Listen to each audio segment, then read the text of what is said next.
Lonely rancher found Apache girl hanging on a tree with a sign, "White man don't forgive." Under the merciless sun of New Mexico, Calder Wyatt rode with a slow, steady rhythm, dust lifting with every step of his dun mare. He had been trailing a lost heifer for half a day, the prints gone soft in the cracked earth. The silence out here was sacred, broken only by the faint creak of leather, the whine of wind, and the occasional call of a distant hawk. Calder liked it this way. Alone, quiet, predictable. But then he heard it. So faint, it might have been wind. A sound like a breath that had forgotten how to breathe. He froze in his saddle, head tilting, heart slowing. It came again. A whimper, weak and sharp like a thread about to snap. He dismounted quickly, tying the reins to a dead limb. With his rifle slung over his back, he moved through the scraggly junipers and boulders until he came upon a clearing ringed by old cottonwoods. And there, beneath the oldest tree, he saw her. She was hanging by the wrists, arms stretched above her, her body limp like a broken doll. Her feet barely touched the dirt. Her skin was sun-dark and dust-covered, her long black hair matted with sweat and blood. Her chest rose in shallow, erratic breaths. But she was alive. Calder's eyes snapped to the crude wooden sign nailed to the tree above her head. The words were scrawled in thick red paint, angry and jagged. "White man, don't forgive." He stepped back involuntarily, bile rising in his throat. The air thickened. A warning? A message? A curse? He glanced around, scanning the ridges, the rocks.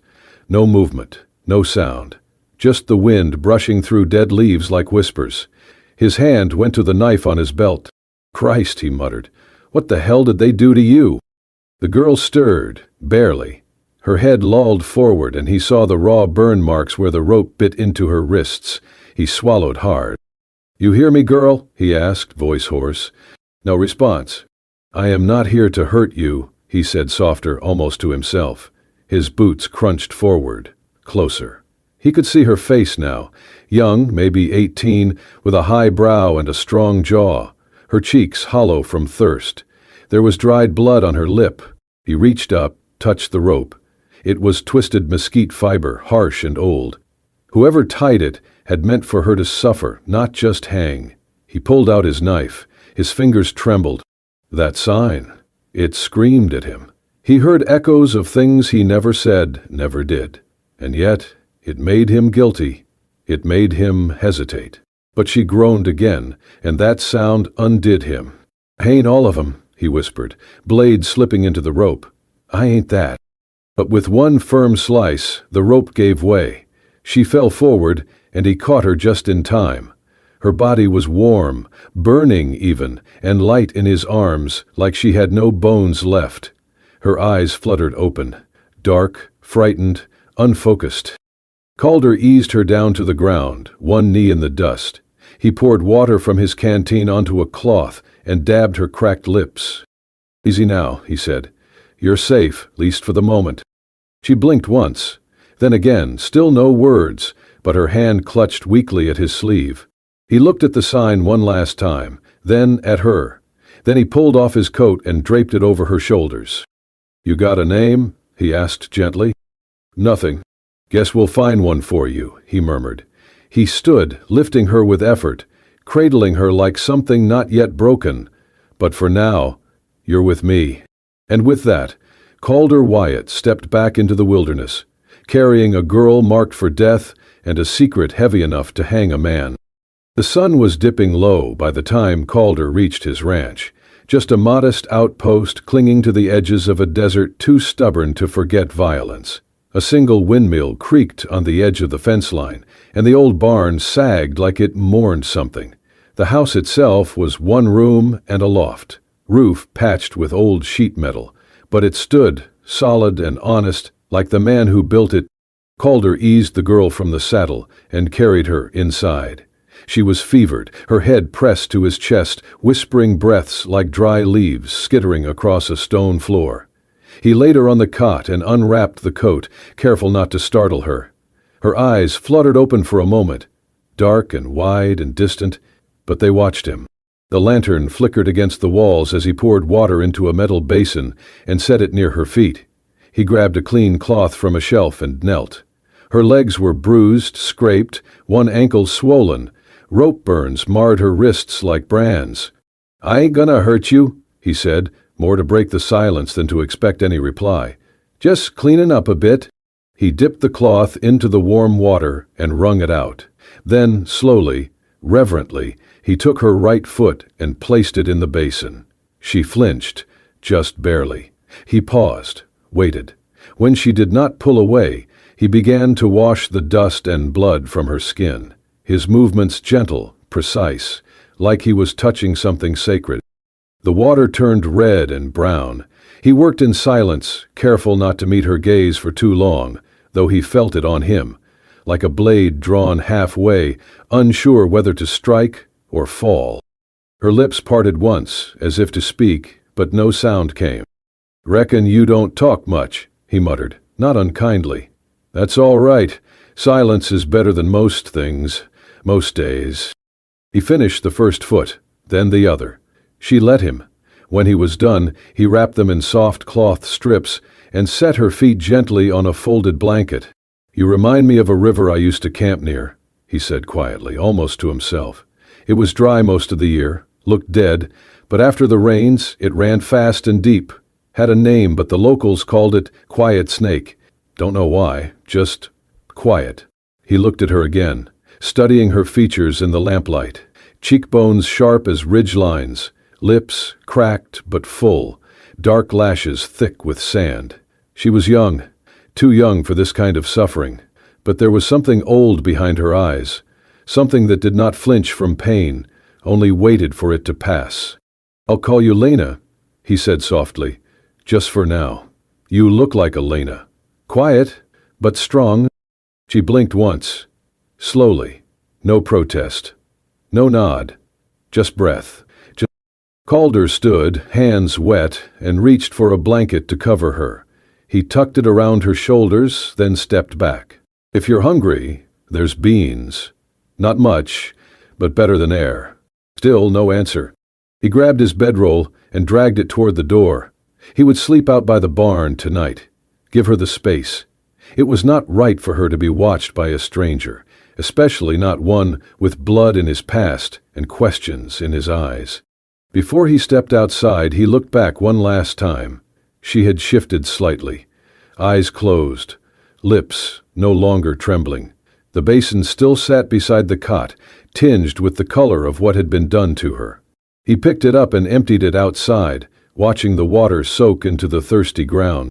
Inside, she dreamed of fire, of horses, of ropes cutting skyward, and of hands, rough but gentle, washing the hurt away without asking anything in return.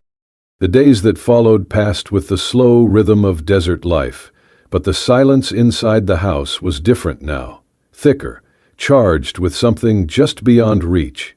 Lena, as Calder still called her, ate when he brought food, though never much. She moved with caution, eyes always alert, posture tight like an animal who had been caged too long. She never spoke, but he caught her watching him when she thought he would not notice.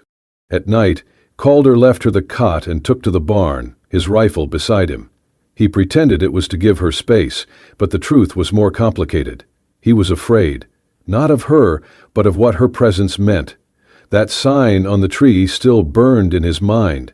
"White man don't forgive." Whoever wrote it had meant for her to die slow, and whoever they were, they might still be coming. It was 3 mornings later when he first saw the boot print. Slightly smaller than his, newer than his, and angled toward the barn. Calder squatted beside it in the hard-packed dirt and studied the heel. Military issue, cavalry. The print was fresh, no more than a few hours old. He rose slowly, eyes scanning the ridgeline. Nothing but sagebrush and heat shimmer. Back inside, Lena sat by the window, still and silent. She did not look at him when he entered, but her body tensed. "You seen anyone?" he asked.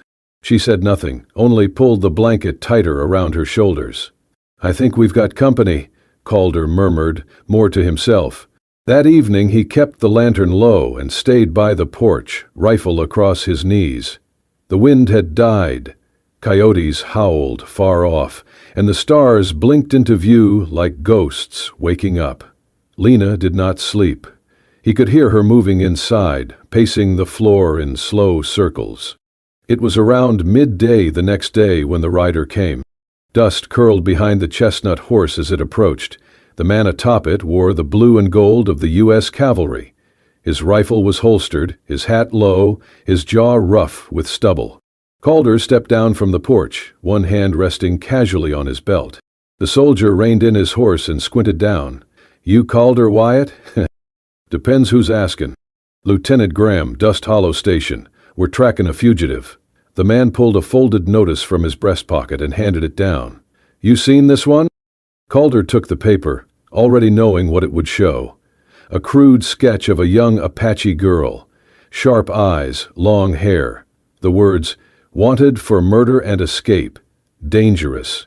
Reward, $50, 0 cents." Calder looked up slowly. "Can't say I have." "You sure?" the soldier asked, leaning forward. "Small, quiet. Might be hurt. Might be hidin'. We think she was rescued or taken by someone passin' near the Cottonwood Flats." Calder held the paper a second longer, then folded it and handed it back. "Ain't seen nobody but jackrabbits and a cow that don't listen." Lieutenant Graham narrowed his eyes. "She's not just a runaway, Mr. Wyatt. She's part of a violent group. Savages. That sign they left? They mean it." Calder's jaw tightened. "If I see anything, I'll send word." The soldier studied him for a moment longer. Then he nodded once and turned his horse. "See you do." Calder watched him ride off until the dust disappeared. Inside, Lena stood just beyond the curtain. She had heard every word. She stared at him, unmoving. He stepped in, took off his hat, and leaned it against the door. "They came looking. Showed me a paper. Said you were wanted." She did not speak. "I told them no." Her eyes narrowed, confused, suspicious. "I don't know what you did, Lena, and maybe someday you'll tell me. But out here, a man makes choices. I made mine." He turned to the stove, pretending to stir the beans he had already made. Behind him she moved, barely a shift, a small breath, and in that moment, trust cracked the silence just a little wider. The afternoon sun hung low, casting long shadows across the yard as the wind softened for a while. It had been a strange day. Too quiet, like the desert was holding its breath. Calder sat on the porch, sharpening his knife with slow, rhythmic strokes. Each pass of steel on stone echoed faintly through the open yard. He focused on the motion more than the blade, as if the repetition might keep his thoughts from drifting too far toward the woman sleeping inside. Or not sleeping. He paused, cocking his head. The faint crunch of footsteps on gravel reached his ears. Not a coyote, not a horse.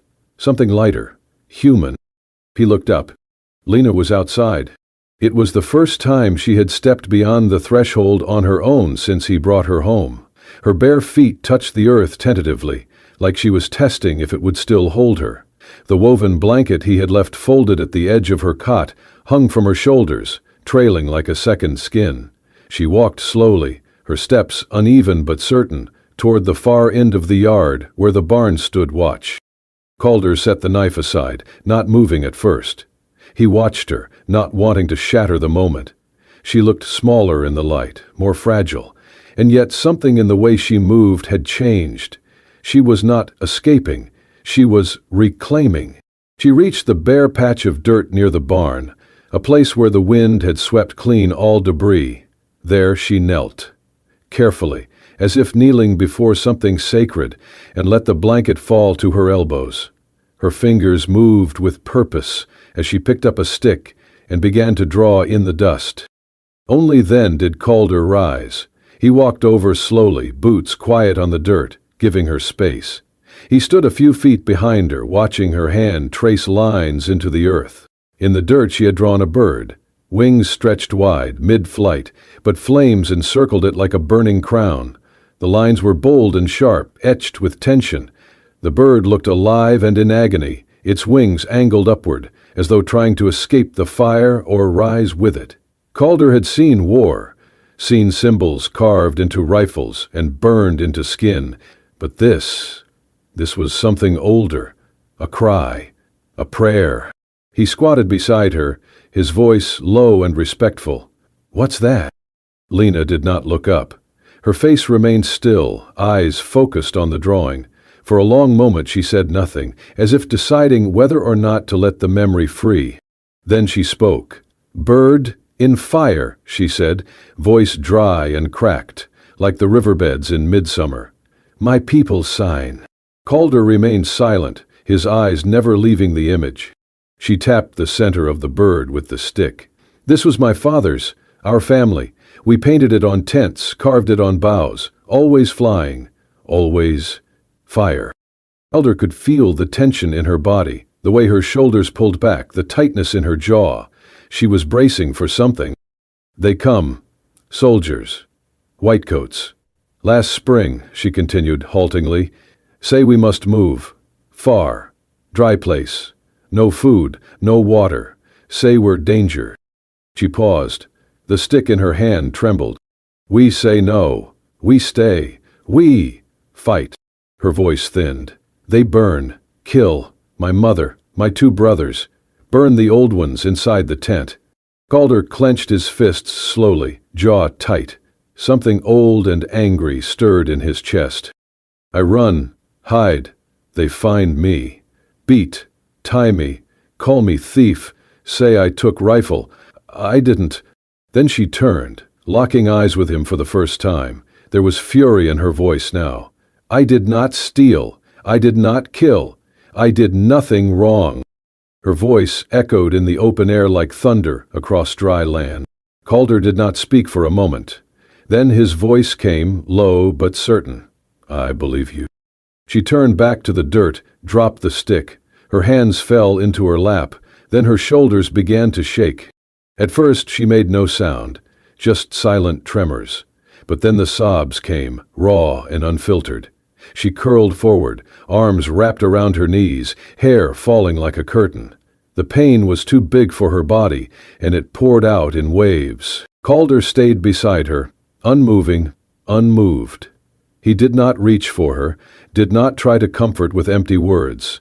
Instead, he reached out and pressed his hand into the dirt beside the flaming bird, palm down, fingers spread, his skin against the dust she had shaped with grief. It was not touch. It was testimony.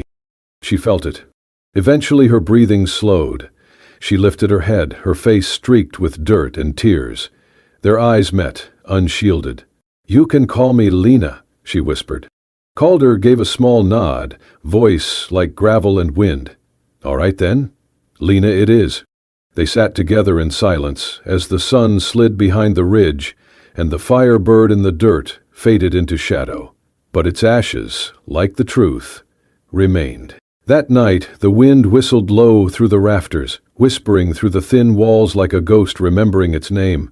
Calder sat by the fire, boots off, shirt sleeves rolled, tending a kettle of beans. Lena stood by the window, arms folded around herself, watching the night settle over the desert. The silence between them no longer felt like a wall. It was something gentler now, like shared breath. She turned suddenly. "You want to know the truth?" Calder looked up, his spoon pausing mid-stir. He nodded once, careful not to press her with words.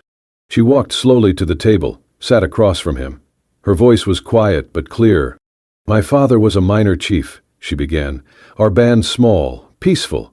We traded with settlers, even learned their god. We had rules, boundaries. We wanted to live." Calder listened, his face unreadable but focused. "Full winter ago," she continued, "a white woman was found dead near our hunting ground. Throat cut. Her husband said it was us." Her fingers tensed around the table's edge. "But it was not. She died because he killed her. Everyone knew, but they blamed us." Her eyes found Calder's. "The soldiers came, not just them. Ranchers too, town men with rifles and fear. They said they were taking justice." She swallowed hard, the pain rising in her throat. "They burned our camp, shot my brothers while they slept. My mother died holding the prayer beads the priest gave her. They left my father hanging from our council pole. Calder lowered his eyes. They found me in a hollow tree. I was hiding. I had a knife, but they took it. Said I was planning revenge. Said I was dangerous. They tied me, questioned me, beat me. Then they took me to that tree you found me on. Hung me up like bait. For who? Calder asked, his voice a low scrape. For the rest of us. For anyone still alive and angry. She stared at him, then asked softly, "Why did you cut me down?" He looked at her for a long moment, the fire crackling between them. "Because once," he said. Her brow furrowed. "My family," Calder said, voice flat. "Last spring, raiders hit our ranch. Apache, they said. Maybe it was, maybe it wasn't. I was out hunting, came back to ashes. My sister was 16. I heard her crying in the barn. But I was scared. I didn't go in. I waited for help. She died before anyone came. The silence after that was different. Not empty. Heavy. You saved me. Because you couldn't save her," Lena whispered. He nodded. She studied him. "If I had been white, would you still have pulled the knife?" Calder stood slowly, walked around the table until he was in front of her. She looked up, searching his face. He reached down, cupped her chin gently in one hand. His fingers were calloused, but his touch was careful, measured. "I don't love skin," he said. "I love what breathes under it." Her eyes welled, but no tears fell. She reached for his hand, pressed her cheek into his palm. And then, as if by instinct, they leaned into each other. The kiss was quiet, hesitant at first, then fuller, as if both had been holding their breath for too long and finally remembered how to exhale. Her hands trembled on his chest. His arms circled her back. The fire popped softly behind them. Later, they stood in the small kitchen, candlelight flickering against old wooden beams. Their shadows moved as one on the far wall, a slow dance neither of them had ever learned but somehow knew. Outside, the desert wind calmed for the first time in days. Inside, something began to mend. The wind returned with the morning, gusting harder than usual, carrying the scent of sand and distant smoke. Calder felt it in his bones, something shifting. He had lived long enough under this sky to recognize the weight before a storm, even if it came with boots instead of clouds. 3 days had passed since the kiss, since the words neither of them said aloud took root in the silence. Lena had begun to move more freely around the ranch. She helped feed the animals, swept the floor, even laughed once, softly when Calder cursed the stubborn mule that refused to eat. But the peace was thin. By noon, a trail of dust rose from the east.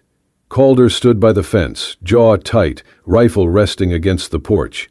3 riders approached, local men in canvas coats and old hats, rifles slung across their backs. Their leader wore a tin badge on his chest that looked more self-appointed than earned. "Wyatt," the man called as he dismounted. "Heard tell you might be harboring someone don't belong." Calder kept his voice even. "You hear a lot of things, Joe. Don't make 'em true." Joe Prescott spat into the dirt. "A girl. Apache. There's a reward, $50 cash and the thanks of every God-fearing man west of the Pecos." "You come all this way for a rumor?" Prescott's eyes narrowed. "We aim to check inside, just in case." Calder stepped down from the porch slowly. "You got a warrant?" Prescott snorted.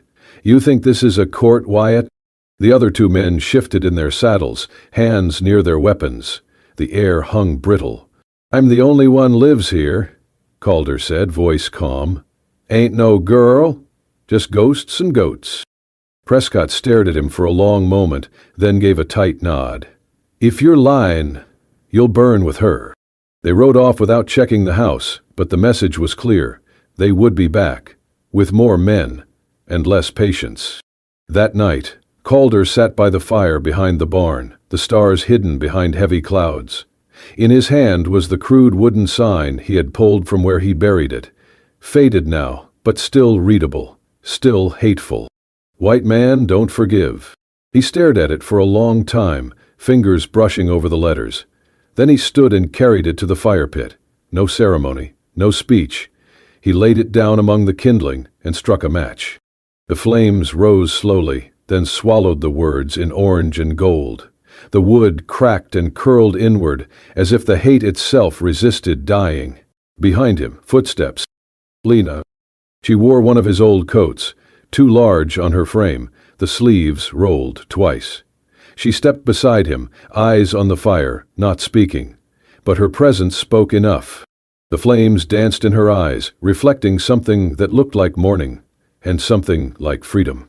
"I should have burned it sooner," Calder said quietly. She did not answer, but she moved closer, close enough for her shoulder to touch his. She gripped the coat tighter around herself, her fingers knotted in the fabric. "Thank you," she said softly. The words were simple, but they landed like something sacred. He looked down at her, his heart heavy and alive all at once. The fire burned low, embers glowing. Above them, the wind slowed to a hush. And for the first time since he cut her down from that tree, there was no sign left of what had been written against her. Only heat, smoke, and the weight of what they had chosen instead. The next morning brought no wind, just stillness, thick and unnatural. Calder rose early, packed dry biscuits, jerky, and a canteen of water into the saddlebag. The air around the ranch felt tighter, more watched. He had seen smoke on the horizon, too steady to be a campfire. Word had spread. They were out of time. Lena stood by the fence line, hair braided back, wrapped in the same coat she had worn by the fire. Her face was calm, but her eyes held questions. "We have to go," Calder said, tying the final strap on his pack. "Tonight." She nodded, already knowing. "There's land south of here," he continued, "past the border. Some say the Apache still live free in the Sierra Madres, far from soldiers, far from signs." He paused. "We can make it, if we ride hard." Lena stepped closer, so close he could see the soft flush on her cheeks. She reached for his hand and held it, firm. He looked down at her, voice barely above a whisper. "You'll come with me?" She pressed her forehead to his chest, her breath warm through his shirt. Then she answered, in Apache, slow and careful, "I want to live. I want to live as your wife." Calder closed his eyes. That one sentence carried more weight than 1,000 promises. He kissed the top of her head, breathed in her hair like it was the last thing keeping him grounded. By sundown, they were ready. 2 horses saddled, the ranch left behind. No note, no fire, no goodbye, just a quiet door left swinging and a home turned to memory. They rode through the desert under cover of stars, moonlight painting the ridges silver. Lena leaned forward against her horse, her movements steady, practiced. She did not ask what lay ahead. She only followed. 10 miles from the border, the land opened into low scrub brush and stone cliffs. Calder scanned the horizon constantly, every shadow a threat. His gut turned tight. Then the shot came. A crack echoed across the plain. Calder jerked in the saddle, then collapsed sideways, sliding hard into the dirt. "Calder!" Lena screamed, leaping from her horse. He clutched his side, blood already soaking through his shirt. "Keep going," he rasped. "No." Another shot whizzed past them, striking the rock behind. From the ridgeline, 2 figures appeared, riders, rifles raised. Calder groaned, pulling himself up. "We have to move!" Lena hooked her arm under his shoulder, trying to lift him. "Believe me," he growled. "I won't." Through sheer will, they stumbled toward the nearby rocks, bullets cutting through the night. Calder's boots dragged behind him, but he forced one step after another. Every breath came wet, his vision blurred. Somehow they reached a narrow gap between 2 cliffs, a hidden pass. Lena half dragged, half carried him inside, pressed him to the stone wall, her own chest heaving. The shots faded behind them. The riders would not follow through the rocks. Not without losing speed, not without risk. In the shadow of the pass, Calder collapsed to his knees, blood dripping onto the dust. He looked up at her, pain and wonder both in his eyes. "You said, you wanted to be my wife." She knelt beside him, cupped his face. "I meant it." His lips curved, even through the pain. "Then we better make it through this pass." She nodded, and for the first time since they met, Lena prayed, not to the gods of the settlers, but to the spirits of fire, wind, and survival. Because love, in this place, was always a gamble, and tonight they were betting everything. The tent flaps rustled gently in the river breeze, moonlight slipping through the stitched seams like silver threads. Outside, crickets sang low, and the water whispered over stone. Inside, Calder lay propped on folded blankets, his breath slow but strong now. The fever had passed. The worst was over. Lena sat beside him, a basin of cool water at her side, gently wiping down his brow. He watched her through half-lidded eyes, the corners of his mouth lifting slightly. "You always this bossy with your patients?" he murmured. She raised an eyebrow, but smiled. "Only the ones too stubborn to die." He chuckled, then winced as the laughter tugged at the stitches in his side. She hushed him gently, placing a palm over his chest to steady him. The silence between them deepened, not awkward but full. Then, as the wind sighed outside, he spoke again. "Tell me something true," Calder said, his voice softer now, touched by something raw. "What's your real name?" Lena looked down, hesitating. Then she reached for his hand and guided it to her chest, just over her heart. "Ayana," she said. "It means peaceful river. My father gave it to me." Calder closed his eyes for a beat, as if letting the name settle into him like a prayer. When he opened them again, there was warmth behind the weariness. "Ayana," he repeated, tasting the word. "You're the only peace I've ever known." She didn't cry this time. She only held his hand tighter. Months passed. On the southern edge of the territory, where the border blurred into mesquite groves and dry wind-carried scents of sage and wood smoke, a small lodge stood near the river's bend. Made of pine and hide, strong but humble, it sat surrounded by whispering reeds and wildflowers. In the shade of its awning, Ayana Salvatierra sat cross-legged, stitching a tiny white shirt. Her belly had rounded gently, visible now beneath her woven sash. Humming quietly, she worked the needle through soft cotton, her fingers sure and calm. Beyond the garden, Calder trained a young mustang, murmuring low commands, patient and firm. Every so often he glanced back toward the lodge, catching sight of her silhouette through the light curtain, and every time he smiled. Inside, the walls bore no trophies, no portraits, just bundles of herbs, 2 books, and a child's blanket waiting to be finished. Ayana moved through it like the breath of the place itself, present, grounding, full of quiet life. One evening, she walked down to the river, the same path she'd taken for months now. The current moved slow and certain. She stepped barefoot into the shallows, let the cool water kiss her skin, and laid both hands over her belly. "Little one," she whispered, "your father. He didn't just forgive, he loved, and he kept his promise. Every one." Behind her, footsteps padded across the grass. Calder came to stand beside her, their fingers entwining without a word. Together, they watched the river drift under the dusk, where stars began to blink into view. No one had expected 2 hunted souls to find something like this, but somehow in a world of scars and storm, they had created a quiet patch of earth where love had taken root. Not the kind written in history books, but the kind that endured. And the river kept flowing, peaceful, like her name, like their life, like something finally, truly, home. If this story moved your heart, if it reminded you that even in the harshest deserts, love can bloom like water from stone, then this is the place for you. Subscribe to Wild West Love Stories for more tales of forbidden romance, quiet bravery, and love that defies time, blood, and boundary. From dusty trails to whispered promises, every story is crafted to stay with you long after the last word. Where bullets missed, but hearts didn't. Subscribe now and never miss a heartbeat from the Wild West.